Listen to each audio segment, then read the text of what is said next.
Bienvenidos mis estimados jóvenes y reciban un cordial saludo del área de Ciencias Naturales.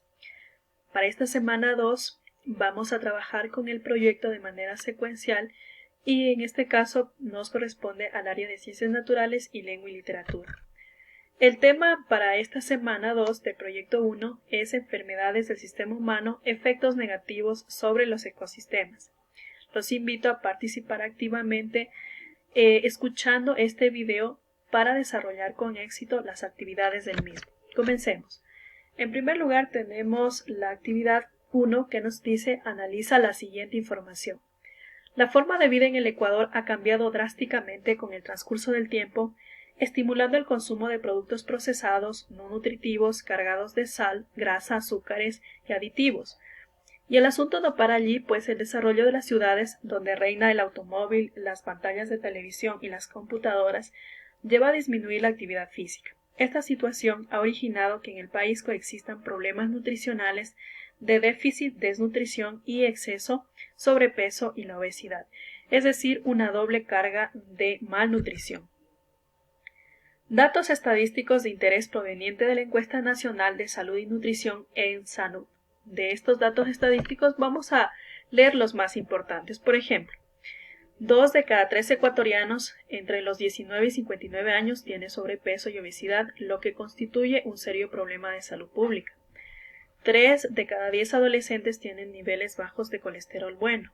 1 de cada 4 niños en edad preescolar es pequeño para su edad y el porcentaje del sobrepeso se ha duplicado en las últimas 3 décadas. En base a la información que acabamos de escuchar, debemos responder estas 4 preguntas. Por ejemplo, la primera dice: ¿cuáles son algunos de los principales problemas de salud nutricional en el país? Como escuchamos, estos principales problemas de salud que aquejan a los ecuatorianos son la desnutrición y el sobrepeso. Tenemos ambos extremos. ¿En qué consiste cada uno de ellos? ¿Cuál es el dato que más te llamó la atención de la información expuesta? ¿Crees que es importante compartir esta información a los miembros de tu familia o localidad? Vamos a contestar según las referencias que han escuchado en esta primera parte. Vamos con la segunda actividad. Recuerda que es el ENSANUD y describe. Bueno, en este caso el ENSANUD es aquella encuestadora nacional de nuestro país que nos habla acerca de la salud y nutrición de la población ecuatoriana. La misma describe la situación de salud reproductiva, materna e infantil, la nutricional, las enfermedades crónicas no transmisibles, consumo alimentario, estado de micronutrientes y otros aspectos muy importantes. De esto nos piden igualmente contestar 3 preguntas. La primera, por ejemplo, dice ¿por qué es importante desarrollar investigaciones acerca de la salud nutricional de las personas en el país?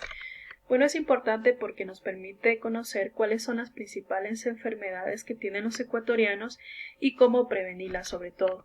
¿Cuáles fueron los instrumentos que posiblemente utilizaron en la investigación, es decir, para hacer este tipo de encuestas? ¿Y qué instrumentos utilizarías para redactar información sobre la situación nutricional de los miembros de tu hogar y localidad? Pues estos instrumentos son las entrevistas, las encuestas directas a ciertos grupos prioritarios donde nosotros queramos conocer esta información, en este caso nuestro hogar y localidad, para saber aspectos relevantes sobre la nutrición.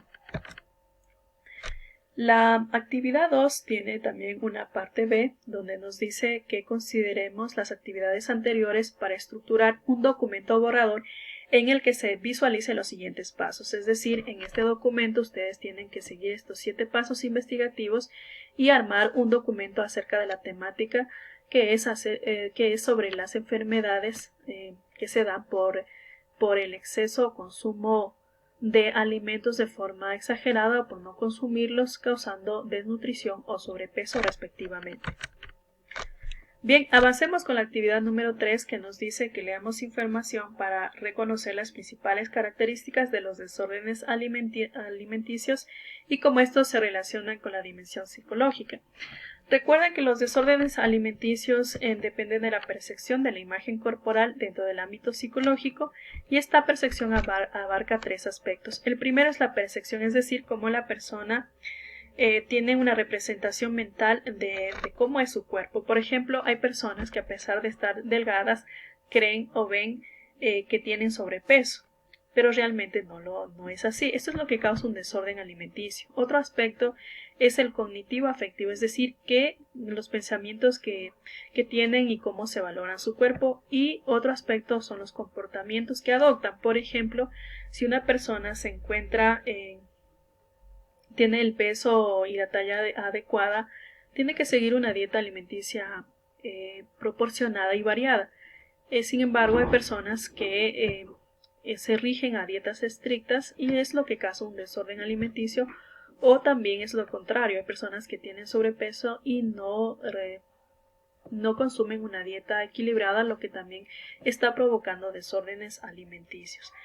Y esto tiene que ver mucho con la dimensión psicológica, es decir, cómo ellos se perciben su imagen corporal. Y para esta actividad, la guía nos plantea en este proyecto hacer un árbol en el cual vamos a hacer la siguiente actividad. En las raíces vamos a colocar el nombre de aquello que nos aporta confianza y seguridad. En el tronco vamos a colocar las cualidades positivas de la persona. En las ramas vamos a colocar los logros y en la copa del árbol vamos a colocar los proyectos. Reflexiona el producto elaborado y cómo éste te ayuda a afianzar de manera positiva tu autoimagen. Una vez que hacemos esta práctica dentro de lo que es el aspecto psicológico de cómo es nuestra percepción de imagen, vamos a seguir trabajando leyendo información acerca de las principales características de cómo debe ser una dieta sana, equilibrada y variada. Por ejemplo, en esta pirámide nutricional observamos en la base los carbohidratos, que es la base de nuestra alimentación. Observamos los quesos, los lácteos, las frutas, observamos carnes en la siguiente pirámide, hortalizas, vegetales y finalmente en el último peldaño las grasas y qué es lo que menos debemos consumir. Por ejemplo, en esta infografía podemos observar cuál es la ración adecuada. Si vamos a consumir carnes, por ejemplo, debe ser entre 80 y 100 gramos, sobre todo ustedes que son adolescentes. 250 gramos si consumimos pollo o algunas carnes, como por ejemplo podría ser conejo, 2 huevos y proporciones adecuadas. En cambio, acá vemos las grasas, es lo que menos debemos consumir. Tenemos un porcentaje adecuado de 10 gramos de consumo. ¿Para qué analizamos esta pirámide alimenticia? Porque la guía nos pide elaborar un plato saludable que contenga alimentos propios de la localidad. Aquí yo ya les puse un ejemplo. Por ejemplo, tenemos el ceviche de camarón. Aquí he puesto los ingredientes y la preparación porque es un plato típico de nuestra localidad. Claro que ustedes pueden elaborar su propio plato, pero que contenga alimentos propios de la localidad, pero de manera saludable. Para la cuarta actividad tenemos que identificar cuál es la relación entre causa y enfermedad considerando la información que nos brinda esta tabla. Entonces vamos a hacer el análisis respectivo. Por ejemplo, si consumimos tabaco, ¿qué enfermedad nos puede dar? Cánceres, enfermedades cardiovasculares, enfermedades respiratorias. Si no hacemos ejercicio, ¿qué enfermedad nos va a dar? Sobrepeso y obesidad. Si estamos expuestos a contaminantes ambientales, nos puede dar enfermedades desde problemas bronquiales hasta infartos e insuficiencia respiratoria. Si consumimos alimentos contaminados, ¿qué enfermedad nos puede dar? Bueno, los alimentos contaminados generalmente tienen bacterias y virus que pueden causar enfermedades, pueden ser estas severas o graves, y nos va a dar una serie de síntomas que debemos tratarlo. Si tenemos sobrepeso, obesidad e inactividad física, lo más probable es que nos dé un diabetes tipo 2, especialmente a los 30 años en adelante si seguimos con una mala dieta, y enfermedades del corazón y vasos sanguíneos. Otras prácticas que las personas realizan y ponen en riesgo su salud son el consumo de alcohol. Esto genera enfermedades del hígado, trastorno del corazón, diabetes, trastornos afectivos y mentales. También las personas tienden a consumir drogas, especialmente anfetaminas, que esto también causa un riesgo en su salud. ¿Pero qué son las anfetaminas?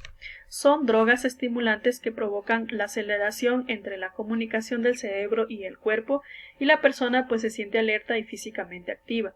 Esto se da porque el cerebro libera dopamina al consumir este tipo de droga, lo que hace que la persona se sienta bien, pero momentáneamente, porque una vez que pasa el efecto, la persona necesita o se vuelve adicta, ya que necesita otra vez sentirse bien al consumir este tipo de drogas, que esto obviamente es perjudicial para su salud. ¿Cuáles son los efectos de las anfetaminas? Tenemos desde la disminución del apetito, problemas cardíacos, aumento de la presión, tenemos incluso problemas de comportamiento, se vuelven más agresivos, más violentos y el peor efecto puede ser la muerte. Bien, de la información que hemos leído acerca de las enfermedades y lo que causa, tenemos que emitir un criterio de causas que llevan a que las personas consuman alcohol y drogas aun cuando cuentan con la información disponible sobre sus efectos adversos.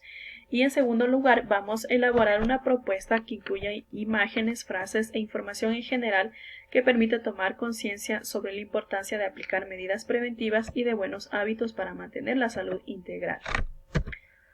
Y para finalizar la semana 2, nos dicen que leamos el siguiente artículo acerca de la pérdida de biodiversidad en el Ecuador.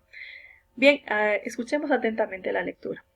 La misma nos dice, la agricultura extensiva, como el cultivo de la palma africana, está afectando entre otras zonas del país al Choco andino, que es un territorio equivalente por su riqueza biodiversa a la Amazonía, pero en el lado occidental de los Andes. Existe deforestación para madera, agricultura o ganadería, lo que conlleva o lo que implica la pérdida de especies endémicas. El Choco andino comprende un pequeño territorio de Perú y las zonas más extensas en Ecuador, Colombia y Panamá, y está considerado como uno de los espacios biodiversos más importantes del planeta. Bien, este es el artículo que nos plantean. ¿Y cuál es la actividad que tenemos que realizar? Literal A resume la información más relevante del artículo en un organizador gráfico. Es decir, que de lo que acabamos de escuchar vamos a través de un organizador gráfico proponer acciones para evitar la pérdida de biodiversidad, pero en nuestra localidad tomando en cuenta los aspectos antrópicos. ¿Y eso qué significa? Los aspectos antrópicos son los daños que hace el ser humano y daña la biodiversidad, por ejemplo la agricultura extensiva, por ejemplo la deforestación, la agricultura y la ganadería también son aspectos antrópicos que dañan en la biodiversidad y esto implica la pérdida de especies endémicas. Entonces ustedes en su organizador gráfico lo que van es plantear acciones para evitar la pérdida de biodiversidad en su localidad tomando los aspectos antrópicos que ya les mencioné. Bueno, en la parte B dice analiza el siguiente caso. Según un estudio en temas de salud pública, se determina que la publicidad incide en las decisiones de la población sobre el consumo de productos.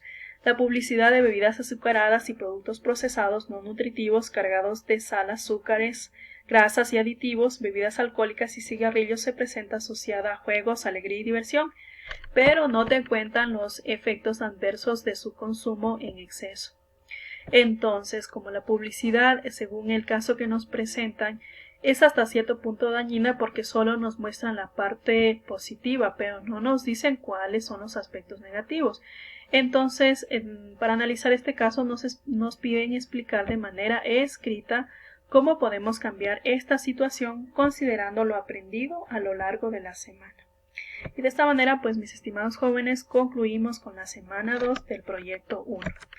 La parte del área de lengua y literatura, los docentes les podemos preguntar ciertos aspectos para desarrollar nuestra guía, como por ejemplo, cómo realizar un documento borrador, cómo elaborar el árbol argumentativo, en la parte psicológica que lo hablamos, cómo emitir un criterio argumentativo, cómo elaborar una propuesta, qué organizador gráfico pueden utilizar para la actividad que hemos analizado y finalmente cómo analizar el caso con una respuesta escrita. Entonces estos aspectos podemos preguntar a nuestro profesor de lengua y literatura para que nos ayude con el desarrollo exitoso de las actividades de la semana 2.